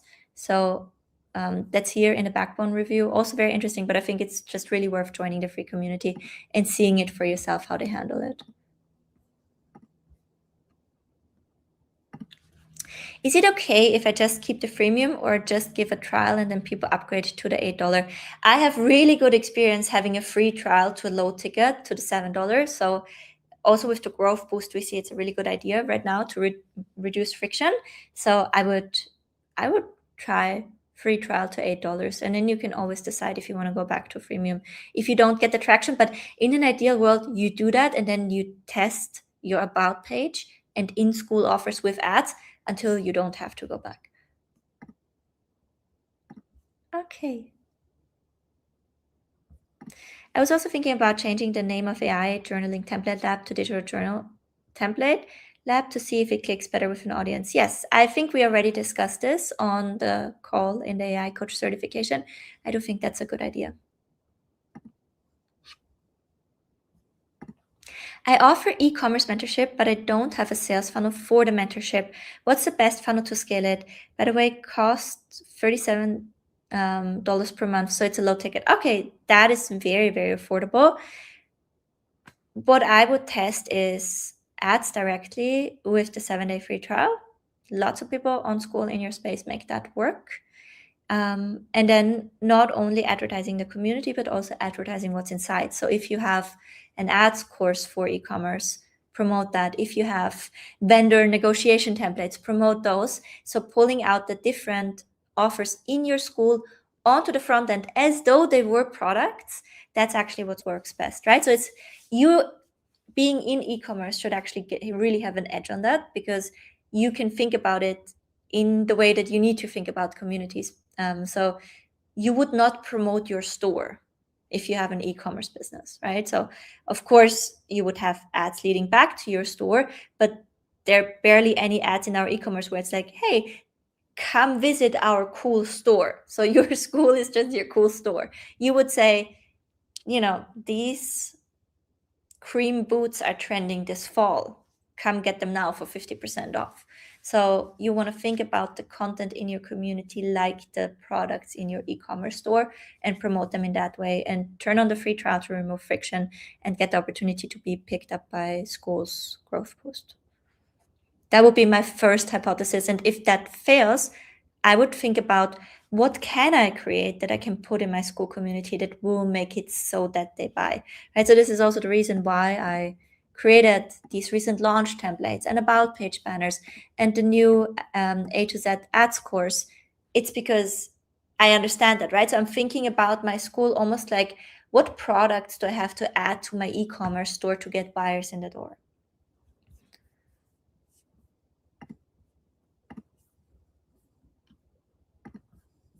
Great question. And my background is in e-commerce, so I think it really gives me an edge when it comes to low-ticket marketing.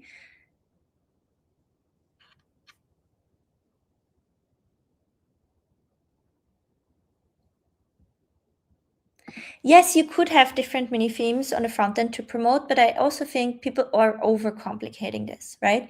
So when we just talked about the products to stock your e-commerce store, what you could do is you could go out and you could organize a white label product, and you could make a custom mold for it, and you could go like all the way. But it's a little bit of a risk, right? So when you do that, you need to make sure people are actually wanting this. I know people wanted this ads to Z course because they've been asking me for a year now. Don't you have one big course where I can learn everything about the ads A to Z? So I knew it's worth recording for days. So I have a 7-hour A to Z course because people have asked me for that. I much prefer making super quick win stuff. Like, for example, when I create the ads for my own launch, I document how I set that up and I put it as templates for them. So I would always try to get the volume of offers through the cookies, and they're not performing worse. Some of my best ads are the simplest cookies ever, right? So I would only go and develop something big new like a monthly theme if I'm pretty damn sure it will sell.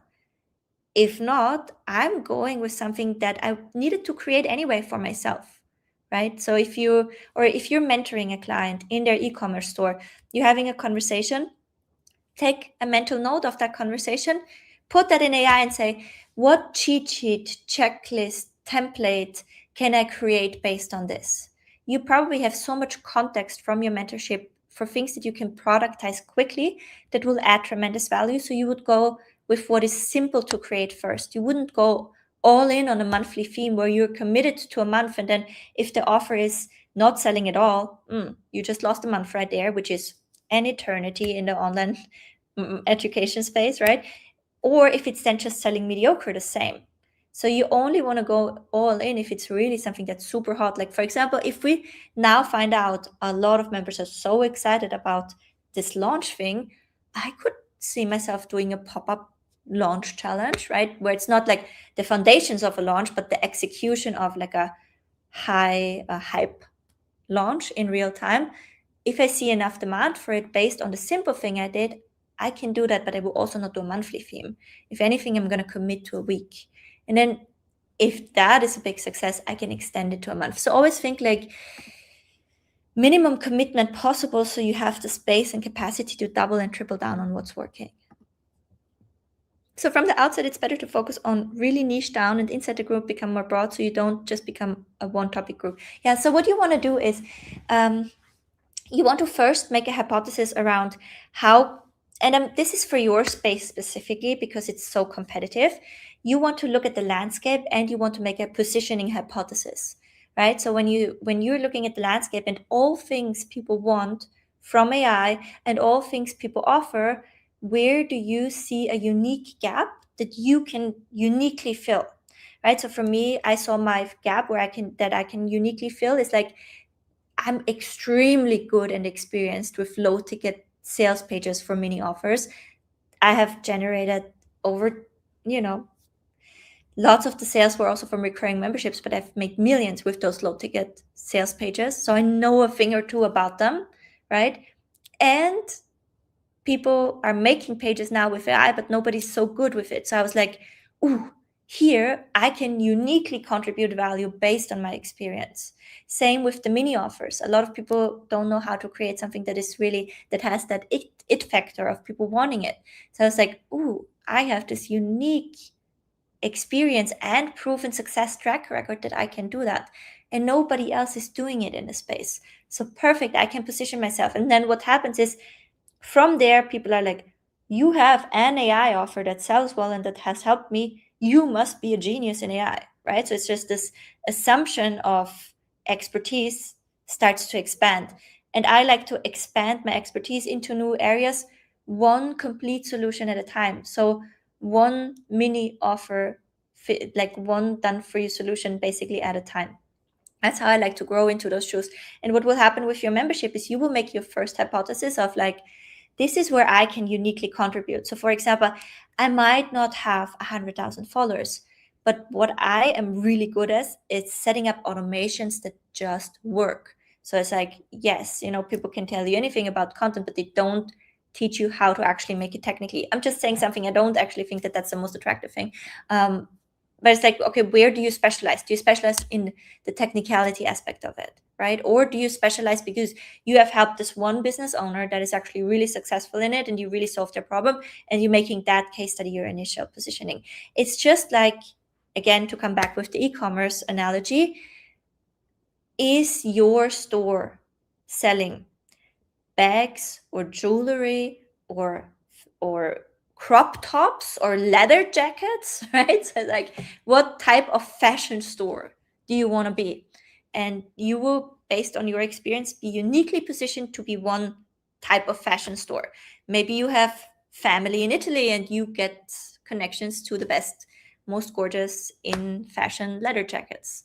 Then you should go with that store, right? So you make your first hypothesis about the store, but then you also understand that people don't come for the store, they come for the products that you have in stock. So now you think about, okay, which leather jacket do I think will be the absolute bestseller? So the next piece of content I'm creating for my community, I'm creating it as a product, right? Again, it does not have to be a huge one. It can be a small solution. It can also be something that you're just figuring out or learning for yourself.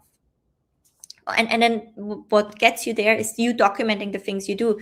For example, in the other community, I just documented, hey, here's how I used Lovable to set up my website for our AI coach certification. Now the members are already asking, can you make a new training on AI and doing like your full website new with it? And I'm like, yeah, I guess I can do that because I have a background in making websites. I actually made hundreds of websites during my pregnancy. So I'm like, oh yeah, I think I'm uniquely positioned to do something there, right? And that's going to be the next piece that I'm adding in. So that's how you want to think about it. You first make your container hypothesis. You validate your container with the cheap ads to a point where you're like, oh, I have a proven container. Now I can start to fill it up. Now you have to find the bestsellers within the container. I just joined school and I was wanting to do workshops like 12 weeks, not necessarily an ongoing community. Is school good for this? Yes, you can do a workshop based model. A lot of people do workshop or challenge based models. The thing is, then you just really have to put a lot of thought into the packaging of that, right? So this is like your store is a workshop store. And so your workshops need to do, and the things that are included in your workshops need to do the heavy lifting when it comes to selling.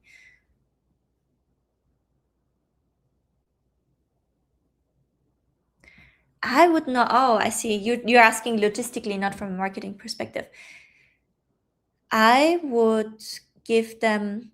I would have a freemium community for my workshops, right? Because your workshops will still run under an umbrella. Let's say, again, like let's say you are coaching on AI, then your group will still run under AI. And then every monthly workshop you set up, or whenever you're doing it, you don't have to follow a cadence. You can just do it as you need it, and as it works for you. You just set it up as a classroom.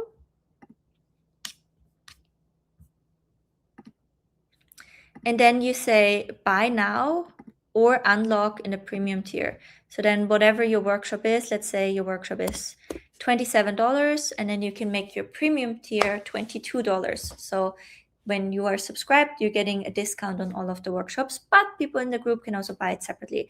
That's how I would set it up logistically if I was to do a workshop-based business on School, which I think is a brilliant idea.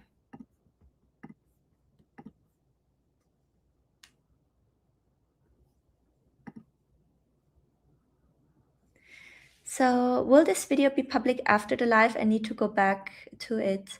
I typically leave it up for a short time, and then I put it only in the community for the premium members.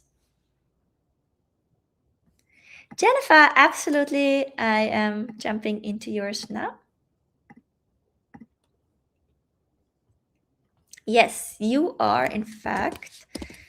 There's one person before on the list, but it's your turn. I'm answering around the 1 hour and 46-minute mark.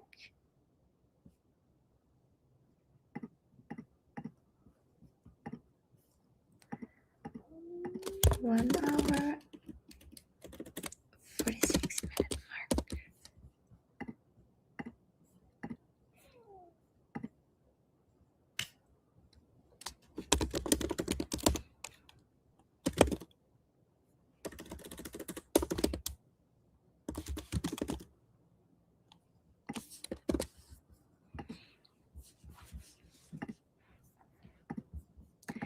My current situation is I've been running Facebook ads since 2020, and my SLO funnel converts consistently. Front-end offer, order bump, 2 OTOs with 30,000 customers to date, most acquired in 2020, 2021. I'm essentially breaking even on ads, which is fine, and I have a backend built, a membership with a forced 97 program ready to monetize, but over the years it's gotten harder and harder to acquire customers at scale, which is exactly why I joined your program. My desired situation is I want affordable customer acquisition at scale, enough new front-end customers flowing in consistently to my backend, refill my shrinking membership, and grow revenue without leaning on my list. Scale at the top is the one thing standing between me and compounding business. My problem is I can acquire at break even at a small volume, but I haven't cracked the code to scale affordably.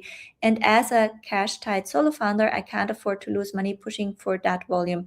So I default to launching to my list to make ends meet, which works, but fatiguing my best asset. When you're at break-even front-end ads, but finding it hard to scale affordably enough to drive real back-end volume without bleeding cash you can't afford to lose, and meanwhile relying on launches to increase fatigued lists to make ends meet, how do you break out and build scalable, affordable customer acquisition? I love that, and I understand completely and exactly where you are. The truth about SLO funnels is that on Meta, you will be able to scale them typically to a few $100s a day. The best ones I ever had were holding for a few months around 1,000 a day. And then they eventually will decline. When you have a digital product, you have a product life cycle, right? So you want to look at that curve.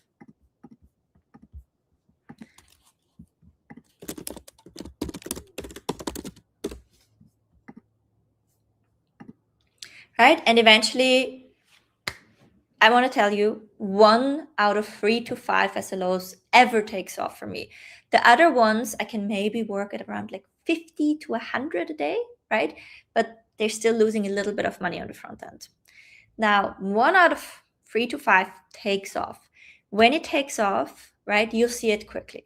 It's like there's no questions if it will perform or not. You're getting sales day one, you're getting them consistently, you're getting them at a really low price. Now you can scale up.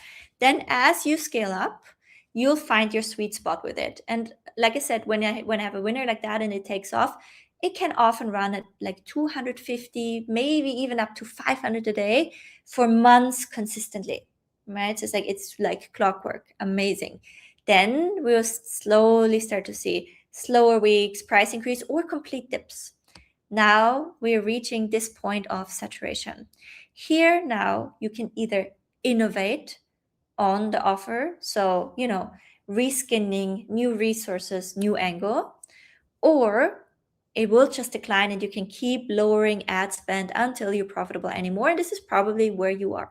The answer to it is, on one hand, as you are walking this, try to get it as affordable as possible, testing new ads relentlessly. That's one of the reasons why I built Ever Ads.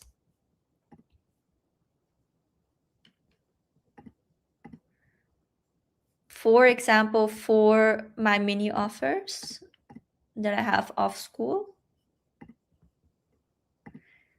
I can create 100 new ads to test in a few minutes, right? And launch them.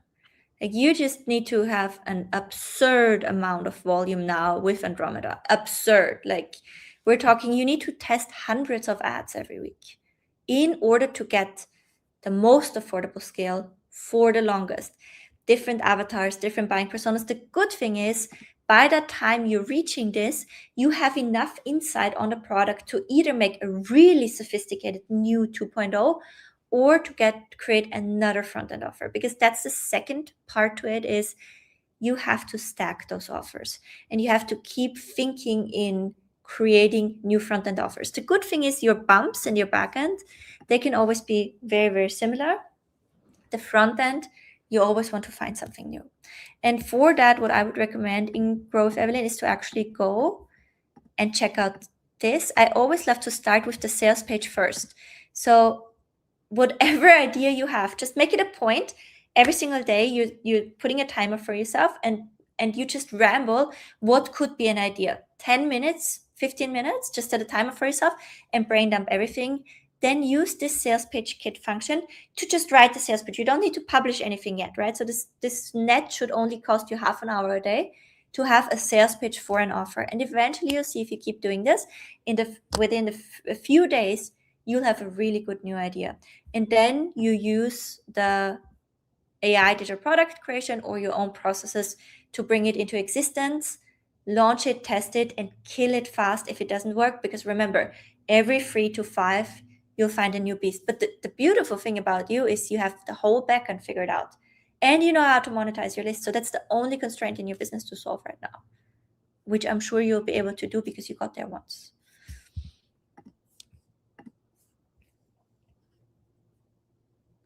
Yes, perfect.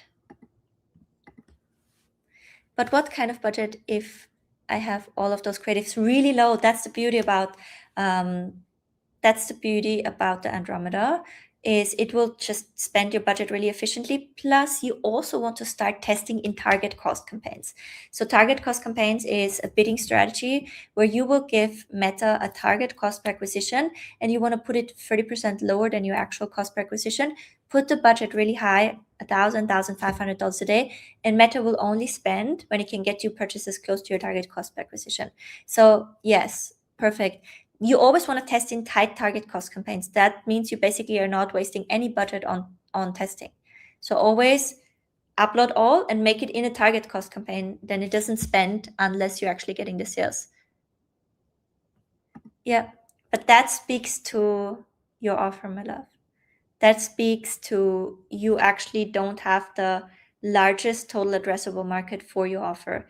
And that can either be how it's positioned, right? So maybe there is a bigger total addressable market for your offer, which you could figure out and say, if you're X wanting Y, this is for you. So just, really campaign with all of the different buying personas. For that, look into the Andromeda ads training in here.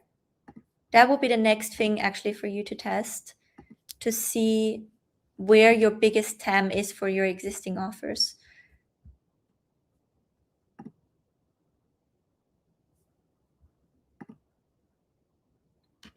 Going through this process where you're making all of these very simple callouts ads and you find new audiences for your product. But you won't get around making new slows, telling you. So these very, very simple identifying ones. this is the workflow and the ads I would love for you to test in target cost campaigns. Also, I'm testing new target cost campaigns every single day, right? When I need to find something that works next. Hi, is this Jessie? I think you changed your name. I know statistically that 1 out of 3 women have this issue, but maybe psychologically they're not resonating with it or are in denial. That's worth addressing. Yes, and all of that can be figured out with the messaging. We're adding a messaging hub to Ever Ads, where if you want to check out yesterday's episode, you're gonna love it. It allows you to explore your offer from all of those angles. So I think for you, this will be really, really valuable.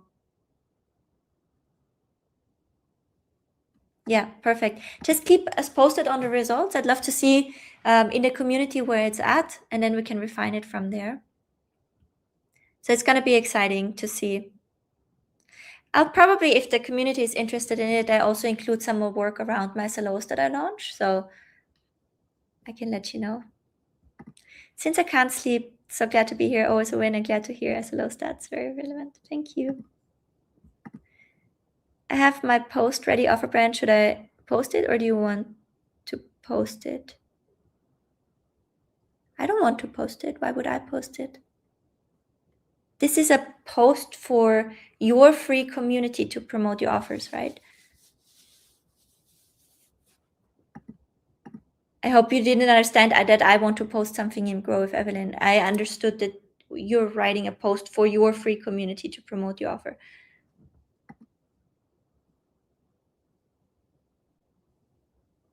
Okay, so I have to make sure I'm having a call and a couple more questions here.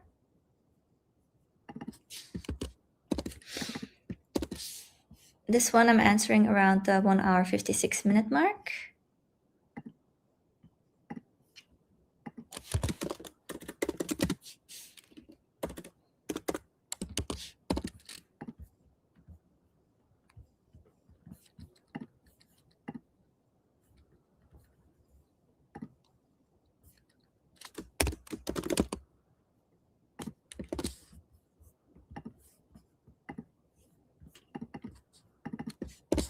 Okay, so Gina's question.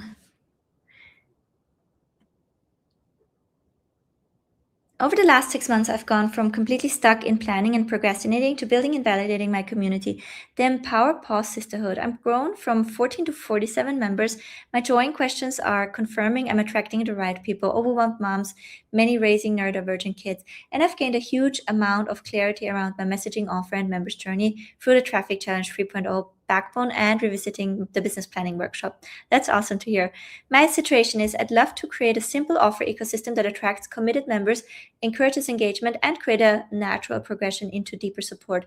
My goal is to build a sustainable online business that genuinely helps mothers create more steadiness and capacity in their lives, whilst also creating recurring revenue for the business.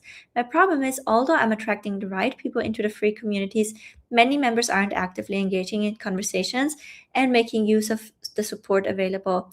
I've spent the last few months building resources, challenges, and pathways, and I'm now questioning whether the free community is the right front-end offer or whether a low-ticket entry point around 7 would attract more committed members and create a stronger pathway into a $33 premium and VIP support.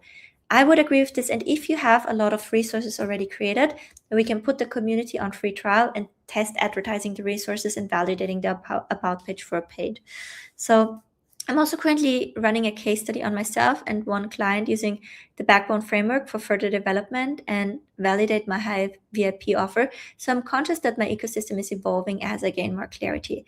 My question is, if you were in my position, would you continue with a free community leading into paid offers, or would you move to a low ticket entry point first?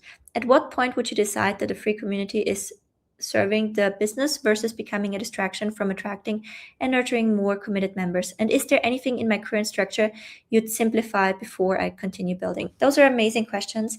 So as soon as you have the offer clarity, you have a minimum amount of audience, you can test going paid and focus on testing your about page and the offers from within your school with paid traffic to see what sticks. So if you're ready to do that, I think it's time to go paid. And I also think you'll reach your goals potentially a lot faster if you do that. So I believe if you're ready to test the offers you've created inside and your about page with the paid ads, just validation ads, right? Not a big like ongoing commitment to see what sticks, then I think you're ready to go paid. That would be the decision that I would make. And I don't think there's anything to simplify about the structure. I would just go with the $7, and I would also add the free trial to remove as much friction as possible. All right, then I have one last question here from Amanda, and I'm answering around the 2-hour mark.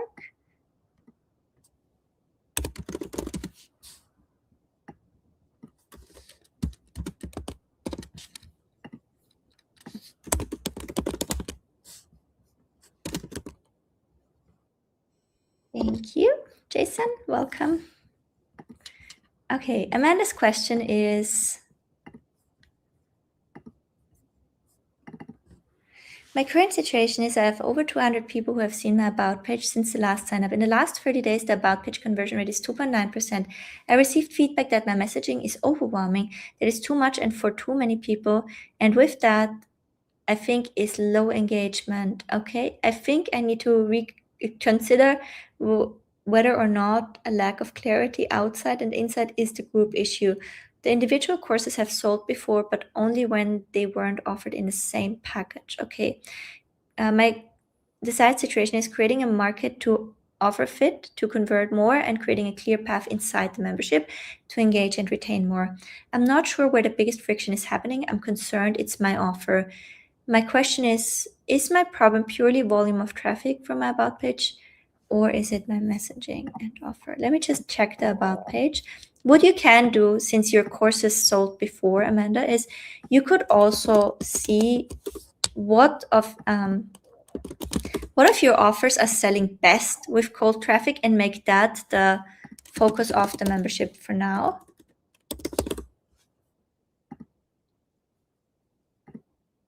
Speech therapy tools teach a child to talk and talk clearly.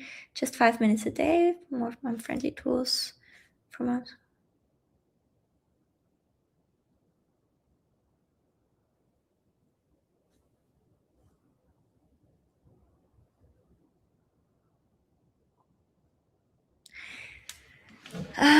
It's currently on the hobby plan, I can see. And you have the free trial. It's $3 a month. I mean, you are on the hobby plan, so I'm not sure if you're willing to upgrade to the pro plan and have us validating it, but it would be the fastest way to make it work. I don't think that it's overwhelming at least not on the outside. I don't think it's overwhelming. But I might not understand if there are like different audiences inside. Yeah, probably if I was in your shoes, I would try to validate the About page cover and copy. And I would also go in and I would try to create ads for every single resource marketable asset I have inside and run them against each other and see what converts best. And then I would refocus the community around that. That's what I did with the traffic challenge. When I was a little bit too all over the place, I pulled the string straight from that angle of what was actually selling right now. And I made it the pure focus for a while until I had the clarity again around the path and what it needs to look like. So I think starting with putting all of the things that are inside to the front and seeing what gains the most traction and then bundling attention and work around that is the way to go.